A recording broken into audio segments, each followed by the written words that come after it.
think the thing that really started to focus my message is what I began to discover about my own life.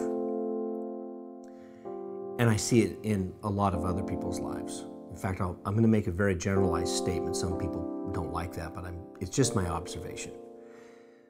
Most people do not lead their lives. They just simply accept them.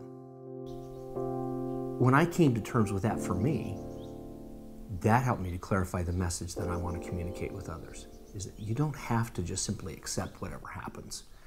You have the ability to focus on what really stirs your heart and to begin to intentionally map out some steps that you can take to lead the life that you want to lead.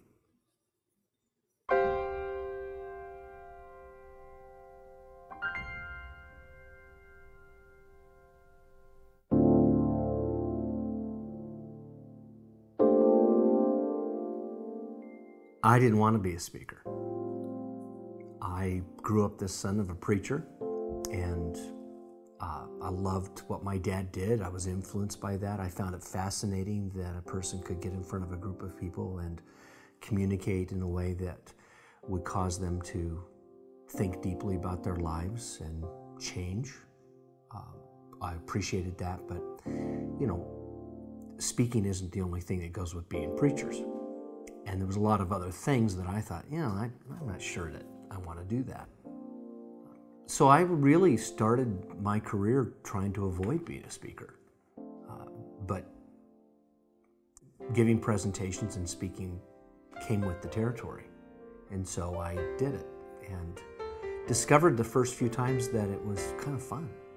I think the greatest tragedy is not that the ride comes to an end, but that for many of us, it keeps coming back to the same place we started. And nothing has really changed. And then worse, we do it all over again. That's why we keep asking, what's the one thing that separates those who live their dreams from those who dream of living?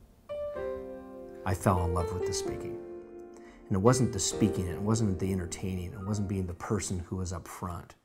It was the look in people's eyes, the interaction that I began to sense with people who were in the audience. And that to me was the sweet spot. And for me, the thing that I found that I was good at and that was the enjoyable part of speaking was stories. It was just simply telling stories and taking ideas and concepts that we wanted to teach,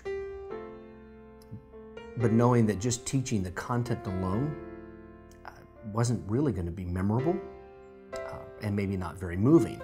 But by putting those truths into a story that people could relate to, then they're listening. You know, when I started doing the program on conflict management, I hated the term conflict management. And anytime I did a conflict management program or breakout session, usually the people who came to the conflict management class were the people who were the cause of the conflict. And the content was good, but it was just boring to me. And so I started telling the story about the porcupine races in Idaho. On your mark, get set, race! And suddenly people are laughing, and they're coming up to me afterwards and they're saying, I've got a prickly person in my life too.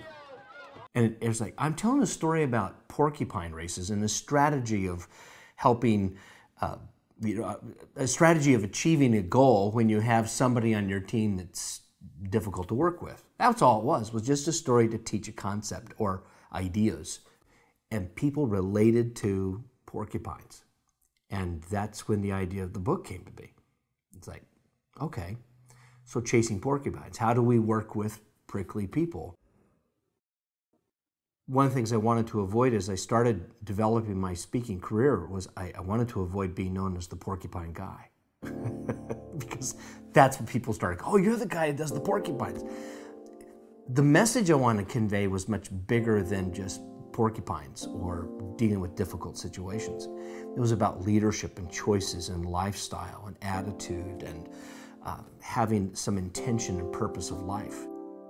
And somebody told me one day, you know, it's okay to be known for a particular story. If the story is what opens the door for the receptivity of people's interest in other things that you can help them with, then let that story be the connection point.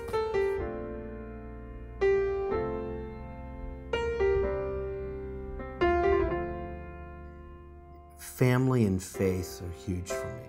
You know, obviously being the son of a preacher, faith is part of the equation. Usually when people hear things like, oh, he's the son of a preacher, they go, is he okay? I think I turned out okay. My mom and dad said I turned out okay, so I'm going to go with that. You know, my mom and dad always encouraged us to pursue our dreams. Never said this is what you have to do. Encouraged our talents as they saw them. And I'm grateful for that. But the family was huge. You know, my grandparents had a huge influence on my life. My father's father was Icelandic, a fisherman. Moved to the United States with his brothers and sisters, became a tugboat engineer. They are all seafaring people, probably because they're Vikings, you know, but you know, farming was not an option. My mother's father was a Navy man, a long career in the Navy, and I looked up to both of those men deeply. My mother's dad had a tremendous influence on me. I really respected him, and he was a man of faith, very quiet faith. You know, a lot of guys, you know, especially those that went through World War II, pretty quiet about the way they lived their lives. And I think that shaped a lot of my work ethic and my thought processes. There's a job to do and you do it. You don't do it for the medal, you don't do it for the credit, you do it because it needs to be done. That's why some days, you know, I'm up early and schlepping my way to the airport and through the security and getting on little tiny prop planes to get to little places, and then getting up and working hard in all kinds of circumstances. But you're there to do the job.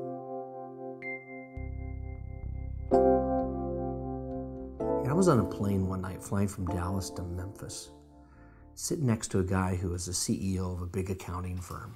He looked at me and, you know, the proverbial, what do you do for a living? And I didn't want to say I'm a motivational speaker, because usually people, when you hear the words, I'm a motivational speaker, they think of a Saturday Night Live skit and the guy who lives in the van down by the river. So I was trying to avoid telling him what I did for a living, and then he looked at me and he said, so you're a professional speaker? I said, yeah. And he goes, so really you're a motivational speaker? Yeah, I am. And then he asked me a question I've never been asked. He said, so what motivates a motivational speaker? And the only thing that came to my mind was that moment when you're speaking, that you can see in somebody's eyes the aha, and they get it. And I have people tell me a lot, especially when we do corporate events, we're doing training for companies. I have people who come and tell me, you know, the things I learned today about how I can interact with my coworkers and things that I can do to improve my own professional development, they're all things that make sense to my personal life, to my family life, how I'm going to interact with. And that to me is the answer to why I do what I do.